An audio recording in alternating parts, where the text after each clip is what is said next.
15 वर्षापूर्वी पोरगी जर नवऱ्याच्या घरी निघली तर आई तिला सांगत होती पोटभर खायचं आणि दणकून काम करायचं.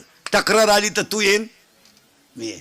आता ह्याच 5-6 वर्षापासून आई डायरेक्ट सांगती एखादा महिना पाय, सगळ्यांचा अंदाज घेऊन ये, नाही तर पाहुणा इकडे घेऊन ये, खाल्ल्या वावरात कांदे वाट्यानं करीन पण तो शान भरायचं नाही.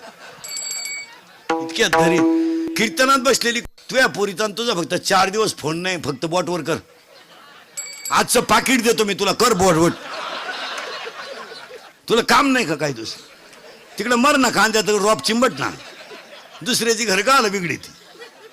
उठपळ पुरीला फोन, उठपळ पुरीला. बरं विचारी ती काय जीवली का काय घालून गेलं, बोंबील भाजली खाती. आवळ्याचा बाजार नाही. आजपासून जर महिला मंडळ पुरीच्या घरी डोकं लावलं तो तू का शेवाय लिहून घे, दिवाळी खात नाही तू ले कशाने.